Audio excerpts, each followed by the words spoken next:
नमस्कार, मी सानिका काशीकर आणि मी आयुष्यात पहिल्यांदा व्लॉग बनवला आहे माझ्या पेंच सफारीचा. मुंबईवरून दुरांतो पकडली, नागपूरला आले. नागपूरवरून 1 तासाच्या अंतरावर आहे गगनतारा हा रिसॉर्ट. रोम हॉस्पिटॅलिटीचा हा पेंचमधला दुसरा रिसॉर्ट आहे आणि ऐस पैस आणि नुकताच बांधलेला रिसॉर्ट आहे. त्यांनी आम्हाला राहायला एक क्यूट विला दिला आणि वैशिष्ट्य म्हणजे इथे बाथरूम अगदी मोठं होतं आणि बाथरूममध्ये पंखा आहे. इथे मला वाटतं उन्हाळ्यात इथे पंखा मस्त आहे. या विल्याला अटॅच्ड एक छोटंसं क्यूट स्विमिंग पूल पण आहे आणि बसायला छान जागा आहे. त्यानंतर आम्ही जेवायला गेलो. इथे जेवणासाठी जो हॉल आहे तो इतका स्पेशियस आणि हवेशीर आहे. इकडच्या जेवणाची खास गोष्ट म्हणजे इथले सगळे पदार्थ इथेच शेती करून उगवलेले आहेत. सगळं ऑर्गॅनिक आहे. छान जेवणानंतर आम्ही दुपारच्या सफारीला निघालो, अगदी तडकत्या भडकत्या उन्हात. आम्ही जेव्हा मे महिन्याची पेंच सफारी प्लॅन केली तेव्हा आम्हाला सगळ्यांनीच वेड्यात काढलं की काय एवढ्या उन्हात जात आहे मे महिन्यात, आजारी पडाल, त्रास होईल उन्हाचा. पण आमच्या पहिल्याच दुपारच्या सफारीला एका पावसाची सर येऊन गेली आणि लिटरली क्षणार्धात पूर्ण वातावरण बदललं. अचानक गार वारा व्हायला लागला, इतका गार की खूप थंडी वाजायला लागली. पण ह्या क्लायमेट चेंजमुळे आम्हाला खूप मोरांचं सायटिंग झालं. त्यांचे मीटिंग कॉल्स ऐकायला आले, त्यांचं नाचणं बघायला मिळालं आणि मोरांबरोबरच नीलगाय, माकडं, हरणं ही सुद्धा बघायला मिळाली. आणि आम्ही रिसॉर्टला परत आलो. रात्री हा रिसॉर्ट सगळ्या लायटिंगमुळे इतका छान दिसतो. आणि मग आल्यानंतर आम्ही छान जेवलो आणि मस्त झोपलो. आता तुम्हाला वाटत असेल हा व्हिडिओ संध्याकाळचा आहे, पण नाही, हा व्हिडिओ दुसऱ्या दिवशी सकाळी 5 वाजताचा आहे. आज आमच्याबरोबर एक गोड मुलगी आहे. काल कुठल्याही वाघाचं दर्शन न झाल्यामुळे आईने लगेच ह्या वाघाचा फोटो काढून घेतला. मला सगळ्या सफारीजमध्ये एक गोष्ट प्रकर्षाने जाणवली, ती म्हणजे की ह्या सगळ्या जीप जर इलेक्ट्रिक असत्या तर किती बरं झालं असतं.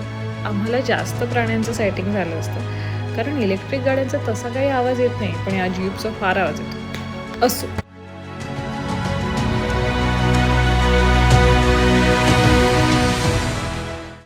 आज मी पहिल्यांदा जंगलातला सूर्योदय बघितला आहे.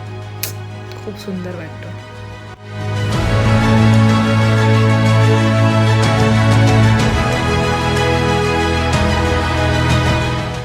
जंगलातल्या ऑलमोस्ट अर्ध्या जीप इथे थांबल्यात कारण आम्हाला इथे बिबट्या दिसल्या.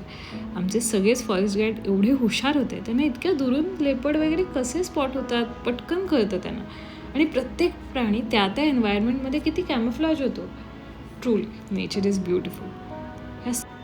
या पहाटेच्या सफारीमध्ये गगनतारा रिसॉर्टने आम्हाला मस्त फुल फ्लेश ब्रेकफास्ट दिला होता आणि त्यात फळं, सँडविच, पोहे, वडे, फ्रूट ज्युसेस असं सगळंच होतं. त्यासाठी तुम्हाला माहिती आहे का, किचन स्टाफ सकाळी म्हणजे रात्री मध्यरात्री 3:30 वाजता उठून सगळी तयारी करतात. Hats off to them. ही सगळी ट्रिप अरेंज केली एपिक ट्रेल्सच्या फाउंडर अमेय पैठणकर यांनी. खरंच अख्ख्या ट्रिपमध्ये कुठेही नाव ठेवायला जागा नाही, इतकी परफेक्ट ट्रिप त्यांनी अरेंज केली होती की अगदी ट्रेनमध्ये सुद्धा उत्तम जेवणाची सोय केली.